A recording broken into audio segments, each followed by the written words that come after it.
Chapter 1, The Problem of the South. The generation that has grown up in the United States since the First World War will not need to be told that the end of hostilities may precipitate problems quite as perplexing as those which mark the progress of a war itself. With the spring of 1865, the American Civil War had worn itself out, but the tardy arrival of peace introduced other difficulties, more appalling perhaps, than the nation had ever faced before. The South, after 4 years of warfare within its borders, was not only defeated, its whole pattern of social organization lay in hopeless ruins.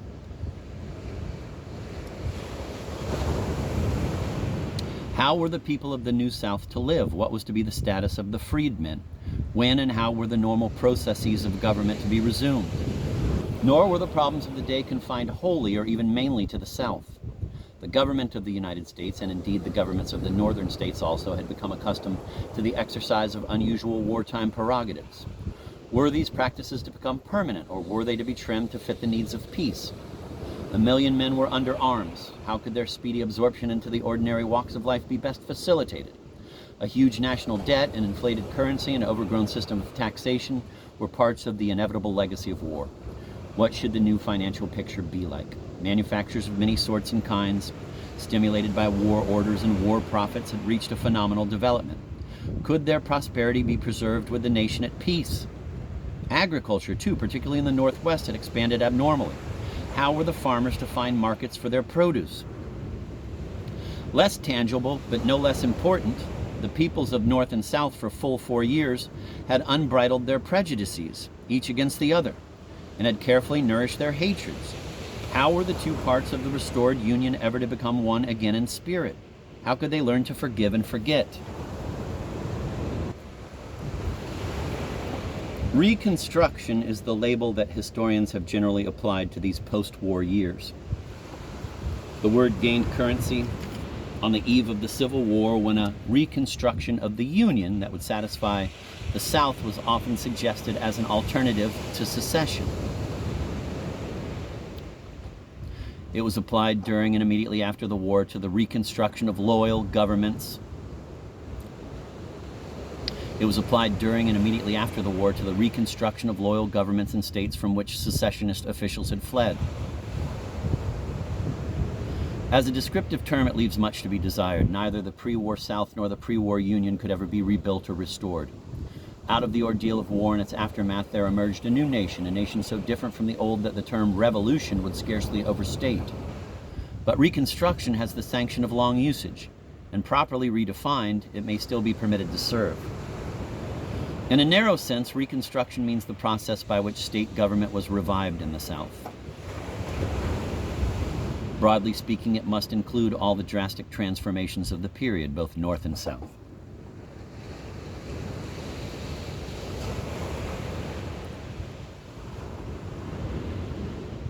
Four years of warfare had left their marks upon the South. An excellent picture of post-war conditions in the South is contained in W.L. Fleming, the sequel of Appomattox, 1919. E.P. Oberholzer, A History of the United States Since the Civil War, 1917 to 1937, begins at this point to be useful. W.A. Dunning, Reconstruction, Political and Economic, 1907, set a pattern for historical thinking on the problem that has only recently been challenged. J.G. Randall, The Civil War and Reconstruction, 1937, is a useful summary of the latest opinions on the subject.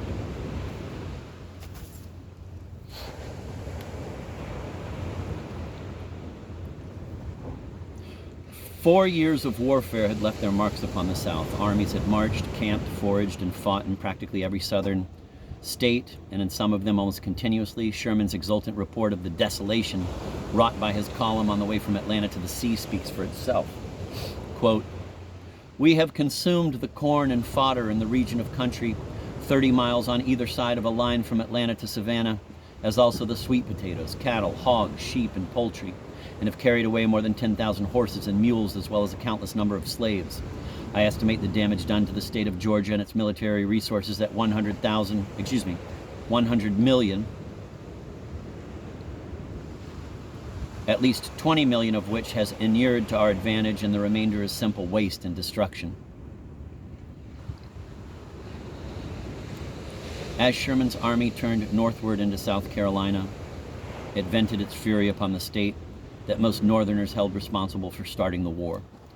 Carl Schurz reported from observations made 6 months later that the countryside along the track of Sherman's march, quote, looked for many miles like a broad black streak of ruin and desolation, the fences all gone, lonesome smokestacks surrounded by dark heaps of ashes and cinders, marking the spots where human habitations had stood, the fields along the road wildly overgrown by weeds, with here and there a sickly-looking patch of cotton or corn cultivated by Negro squatters. That was an end of quote there, and I'm going to go back and read that Sherman quote again, because the way the monetary figures is written out was confusing. Sherman's exultant report of the desolation wrought by his column on the way from Atlanta to the sea speaks for itself. Quote, we have consumed the corn and fodder in the region of country 30 miles on either side of a line from Atlanta to Savannah, as also the sweet potatoes, cattle, hogs, sheep, and poultry, and have carried away more than 10,000 horses and mules, as well as a countless number of slaves. I estimate the damage done to the state of Georgia and its military resources at $100 million, at least $20 million of which has inured to our advantage, and the remainder is simple waste and destruction. Okay, got it. So $20 million they had gained, and then $80 million in destruction. End of quote. Traveling through Virginia in October 1865, Alexander H. Stephens wrote in his diary, the desolation of the country from Alexandria to near Charlottesville was horrible to behold. Around Petersburg, where the forces of Grant and Lee had fought under conditions resembling modern trench warfare, farmers were stopped in their plowing by the quantity of metal they found in the ground, and the stench of death ended only with the autumn frosts. The Shenandoah Valley was so thoroughly denuded that, in accordance with Sheridan's promise, quote, a crow could not fly over it without carrying his rations with him, end of quote. Several years after the war, an English traveler in America found the valley of the Tennessee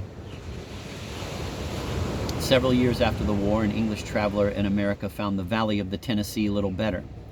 Quote,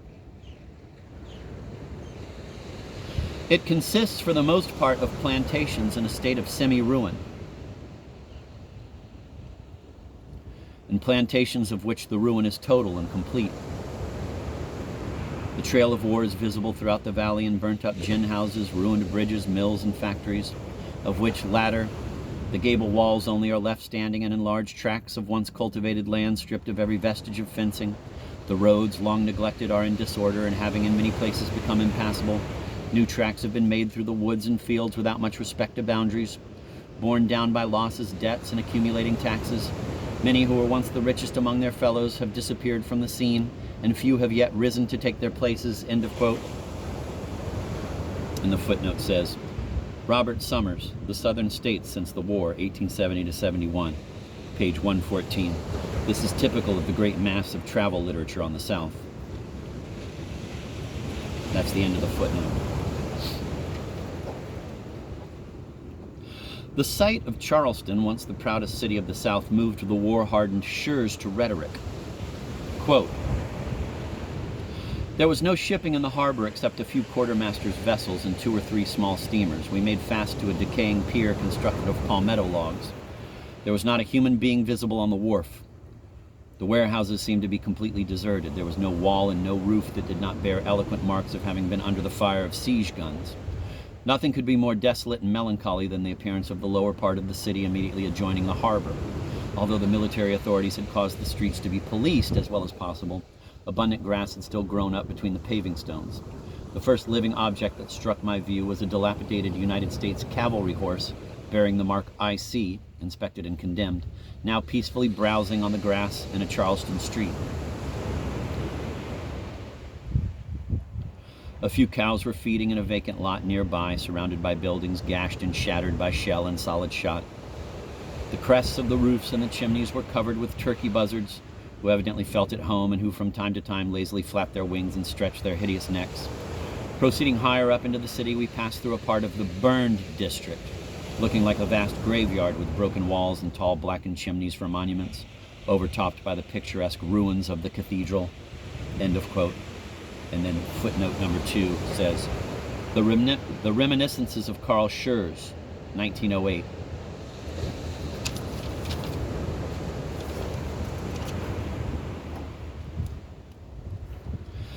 Many another southern city had been similarly despoiled. Columbia, the thriving pre-war capital of South Carolina, was the customary, quote, mass of blackened chimneys and crumbling walls, end of quote. The fire that destroyed it had swept 84 blocks and had consumed every building for, quote, 3/4 of a mile on each of 12 streets, end of quote. Atlanta was a riot of tangled brick and mortar, charred timbers and rubbish. Hell has laid her egg, one Georgian observed, and right here it hatched. Mobile, too, had suffered from fire and had fallen into torpor and decay. Galveston was described as a city of dogs and desolation. The havoc that the war had wrought on the South's transportation system was one of the worst of the calamities from which it suffered. Columbia, South Carolina, had been a railway center before the war, with 5 lines converging upon it. By the time Sherman's troops had departed, the tracks had been torn up for 30 miles in every direction. Rolling rock was left standing in the fields to be used by the homeless as dwellings. Rolling stock was left standing in fields to be used by the homeless as dwellings. Rails were heated in the middle and twisted fantastically around trees. Similar thoroughness had characterized railroad destruction in Georgia, Mississippi, and various other parts of the South, while the wear and tear of wartime usage without adequate repairs had made the railroads outside the devastated regions almost as worthless as those within. Before the war, river traffic had played a large part in moving the produce of the South. Now river channels were blocked, steamboats were destroyed, and wharves were missing. Seaports, so essential to the trade of the pre-war South, were in similar disarray. Country roads were non-existent or worse, bridges were gone, horses, mules, oxen, carriages, wagons, and carts had all too frequently been commandeered by the troops of North or South.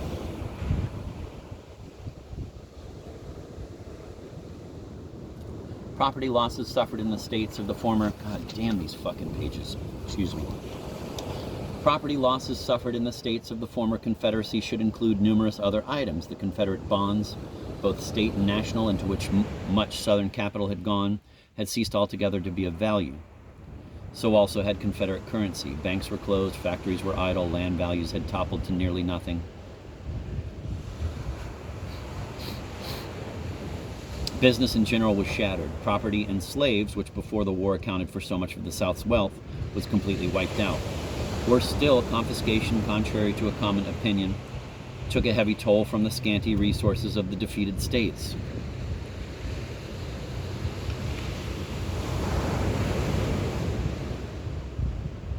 President Johnson tried to prevent this by ordering, in an amnesty proclamation issued May 29, 1865, that no further seizures of private property be made, and his Attorney General helped still more by ruling that private property already seized must be restored to anyone who had received a presidential pardon.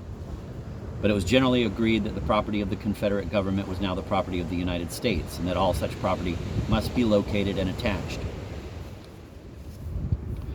It was from the attempt to seize this public property that the South came to know what confiscation might mean.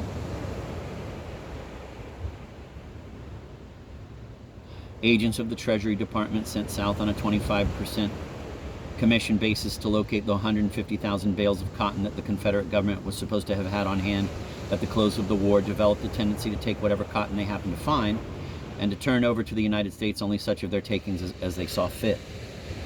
I am sure I sent some honest cotton agents south, Secretary of the Treasury McCulloch admitted ruefully, but it sometimes seems doubtful whether any of them remained honest for long. Not only cotton, but livestock, tobacco, rice, sugar, or anything of value was seized by individuals who represented themselves as agents of the United States. The total sum realized by the Treasury from seizures was $34 million, a considerable part of which was later returned, but this sum represents only a fraction of the damage done. With laudable candor, Secretary McCulloch reported in 1866, contractors anxious for gain were sometimes guilty of bad faith and peculation, and frequently took possession of cotton and delivered it under contracts as captured or abandoned, when in fact it was not such and they had no right to touch it. Residents and others in the districts where these peculations were going on took advantage of the unsettled condition of the country and representing themselves as agents of this department, went about robbing under such pretended authority, and thus added to the difficulties of the situation by causing unjust opprobrium and suspicion to rest upon officers engaged in the faithful discharge of their duties. Agents frequently received or collected property and sent it forward which the law did not authorize them to take. Lawless men, singly and in organized bands, engaged in general plunder. Every species of intrigue and peculation and theft were resorted to." End of quote.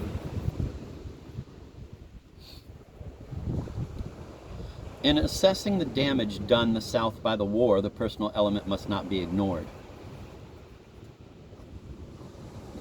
Perhaps 250,000 soldiers and an untold number of civilians lost their lives because of the clash of arms. Among those who perished were a large portion of the natural leaders of the South, men who, had they lived, could have helped most during the trials of the Reconstruction era. Many of the survivors were themselves immeasurably the worse for their experiences. Even when they were not maimed or broken in body, men trained in the school of war could never be quite the same as if trained in the normal pursuits of peace. As for the Negroes, the boon of freedom was not without its unfortunate consequences.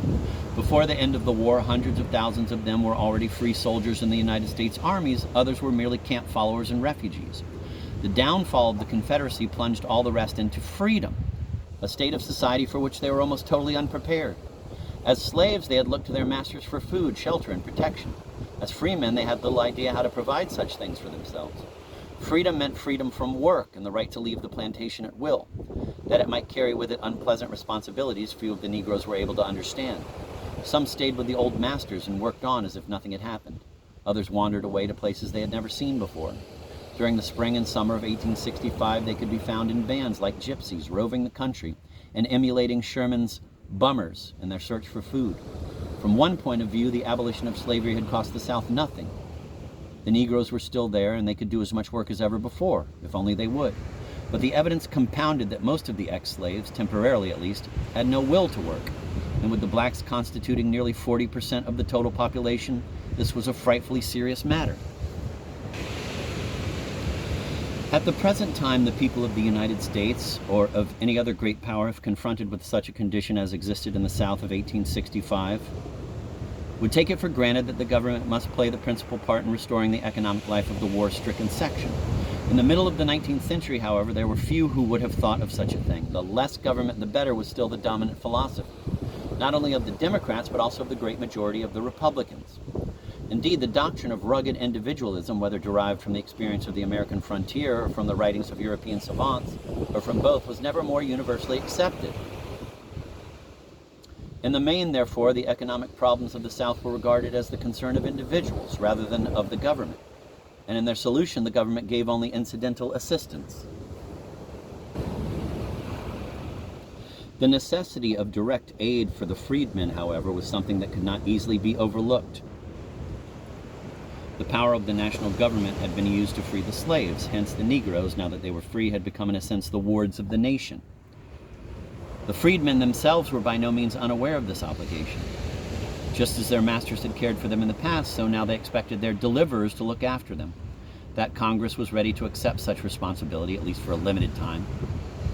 That Congress was ready to accept such responsibility, at least for a limited time, was shown by the passage in March 1865 of an act creating the Freedmen's Bureau.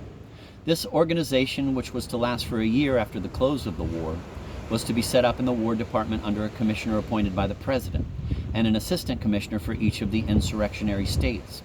It was authorized to distribute, quote, such issues of provisions, clothing, and fuel, end of quote, as might be necessary to relieve the, quote, destitute and suffering refugees and freedmen and their wives and children, end of quote. It had also the right to take over any land within the designated states that had been abandoned by its owners or confiscated by the United States, and to distribute it in tracts of 40 acres or less on a 3-year rental basis to, quote, loyal refugees and freedmen, end of quote. And this is a footnote.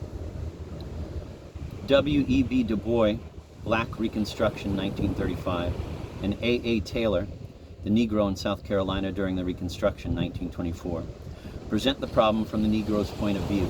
See also B.G. Brawley, Social History of the American Negro, 1921, and G.W. Williams, History of the Negro Race in America, 1882.